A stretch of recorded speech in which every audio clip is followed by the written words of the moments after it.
From the 2000s all the way up until 2018, Ring of Honor was the independent wrestling company in the world. A historic roster worthy of the Hall of Fame they started in 2022 with names like Bryan Danielson, Samoa Joe, and the greatest tag team in Ring of Honor history, the Briscoe brothers. Champions like Jay Lethal, Adam Cole, Jay Briscoe, Kevin Steen, the Young Bucks, and Kyle O'Reilly defined the era that I watched. If you were a wrestler on the independents and you made it to ROH, you were considered one of the best on the planet. But after 2018, the company fell on hard times, nearly closing its doors in 2021. When Tony Khan bought the company in 2022, the wrestling community was unsure if the company would ever reach the levels it once did. But after watching Final Battle, ROH's biggest show of the year, I believe it's very safe to say that Ring of Honor is in their renaissance era. ROH will officially be a destination spot for top talent again because of the opportunity to be on a card like this. From the opening match of 0 Hour between the Outrunners and the premier athletes, all the way to the main event between Athena and Persephone, this was one of the best pro wrestling cards I've watched all year. From the action to the emotion, this is what the biggest show of the year for a company is supposed to feel like. Crazy part is, ROH has the talent pool to put on cards like this on a regular basis.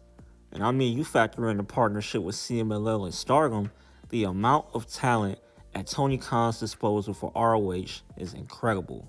There will be spoilers, so if you don't want to see any of those, I recommend you go ahead and click off now. I'm not going to do a full recap of the event because I just wouldn't do it justice. So if you have the time, I highly recommend that you do yourself a favor and find a way to watch it. The matches I am going to cover weren't just great matches, but they held significant stakes in the future of Ring of Honor. And those matches were the 30-minute Iron Man match between Lee Moriarty and Nigel McGuinness, the rematch between Mercedes Moné and Red Velvet in one of the most historic and significant matches in Ring of Honor history, and one of the most hard-hitting main events you'll ever see for the ROH Women's World Championship in Athena versus Persephone. Arguably the big three of the original days of ROH were Bryan Danielson, Samoa Joe, and Nigel McGuinness. I don't believe that anybody will argue that the greatest ROH pure champion of all time at one point was Nigel, with him having the longest reign in title history and the most defenses. He blended devastating strikes with top-level grappling better than just about anybody. But in 2011, due to an accumulation of injuries, McGuinness decided to retire from in-ring competition. Fast forward to July 26, 2024, and Lee Moriarty began what would be the longest and most historic reign in the title's history. Not only is he the longest reigning champion, but he also has the most title defenses. Going into Final Battle, they were 1-1, with Moriarty beating Nigel last year at Final Battle, and Nigel submitting Moriarty in a 4-way match to earn a shot at Forbidden Door versus Zack Sabre Jr. Nigel walked out with the original pure title, which would be very significant later. In my opinion, this match was a masterclass in pacing. Lee picked up 2 early falls and throughout the match looked like the better wrestler. He had counters for everything Nigel threw his way. But I mean, you know Nigel, being the savvy vet that he is, was always going to grab one back. Lee then made it 3-1, and at that point, with the clock being under 5 minutes, you thought at best it would end 3-2, but we were far from finished. After Nigel picked up his second fall, Shane Taylor tried to coach Moriarty into wasting the clock, but he was dead set on proving that he could beat Nigel, but in the end, it nearly cost him. Nigel picked up 2 falls in the final minute to put him up 4-3, but a knockout punch from Shane Taylor would help Moriarty even the score at 4-4 with no time left, leaving the match as a draw. As Nigel was walking out, Moriarty demanded that he come back so they could settle the score.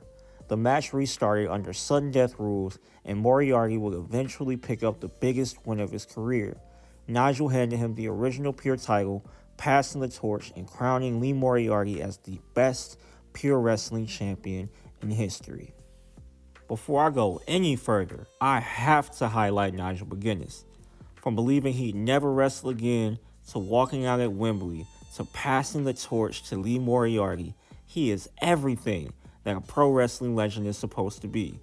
And the visual of him and Moriarty bowing to each other with the pure title between them will go down as legendary. So, what does this mean for Lee Moriarty in 2026? He is clearly someone that ROH views as one of their most valuable talents. From this historic reign to Nigel McGuinness handpicking him as one of his final opponents, I personally see Lee Moriarty having a Jay Lethal type rise to the top of Ring of Honor.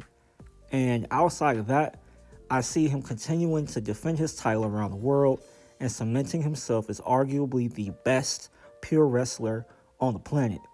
And with the way he was talking on commentary, a visit from Jon Moxley seems inevitable. I can't lie, I'm not even really sure where to start with this next match because it was that good. If it wasn't for Lee versus Nigel, Mercedes Moné versus Red Velvet 2 would have easily been my match of the night. And even if Mercedes had won, it was still, bell to bell, arguably the best match of the night. But the ending put this up there with one of the most shocking moments in Ring of Honor history. In July, Red Velvet sustained an injury that would take her out of action for a number of months. Mina Shirakawa will win a 4-way match to become interim champion, and Mercedes will eventually defeat her to add the Ring of Honor Women's Interim TV title to her collection. Red Velvet will return, setting up the unification match to determine the undisputed champion. Moné would defeat Red Velvet on Dynamite to become undisputed champion, and easily one of the best women's Dynamite matches of the year. Last night, Red Velvet got her rematch and made sure that she ain't wasted. She jump-started the match by attacking Mercedes before the bell, and that would set the tone for the rest of the match. Physicality, stiff shots, and high-risk moves throughout the entire match had the crowd on their feet. The closing portion of this match is what will make it legendary. Red Velvet countered Moné's top rope jawbreaker into a crazy Hurricane Rana. Then she hit Moné with a modified version of the Code Red off the top rope. Mercedes would lock in the statement maker, and Velvet countered it in a way that I've never seen before, rolling Mercedes up for the surprise win. With this win, Red Velvet is the only woman in ROH to hold a win over Mercedes, and she is the third woman under the AEW umbrella to defeat Mercedes alongside Toni Storm and Chris Statlander. Being in that company means Red not only has the confidence of Mercedes Moné, but Tony Khan as well. Mercedes losing the first of her titles in ROH is extremely historic and will be remembered from now until forever. Red Velvet will undoubtedly go forward as one of the top women in ROH, and I can easily see her being a mainstay in AEW. And it's only a matter of time before we get Mercedes Moné versus Red Velvet 3. Athena walked into her third straight Final Battle main event to defend her ROH Women's World Championship, the longest and most dominant reign in company history. Only 2 women have main evented Final Battle, Athena and Billie Starkz in 2023 and 24. Persephone added her name to the list when she took on Athena in the main event of Final Battle 2025. And after watching her performance, I can almost guarantee you this will not be the last time she headlines a Ring of Honor pay-per-view. I went into this match fully invested in Athena retaining, but midway through, I found myself realizing that if anybody outside of Billie Starkz, Red Velvet, or Queen Aminata deserves to dethrone Athena, it's Persephone. She matched and at some points even surpassed Athena in strength, and I've never seen Athena thrown around the way Persephone did. She showed that she is the complete package, and I'm certain her dual contract will be on the way very soon. And I mean, what else is there to say about Athena? Not only the ace of the women's division, but the ace and the face of the company. Athena has made the Final Battle main event hers. If anybody deserves to be at the wheel while ROH goes through this renaissance, it's her. Hopefully this wasn't the last match between these two, as they had great chemistry. I'm not sure who's going to beat Athena, but like Mercedes losing to Velvet, whenever it happens, it's going to be historic, and whoever beats her will undoubtedly be the best in Ring of Honor. I think we can all agree, When Ring of Honor is good, pro wrestling is good. With last night being a clear indicator, if Tony Khan and the creative team prioritizes ROH in 2026, ROH just may rival AEW in quality. And with this roster, that ain't even a hot take. If I were to tell you in 2019, that in 6 years, ROH will put on arguably the card of the year, you probably call me crazy. But to watch it live in 2025 was a special moment in pro wrestling history.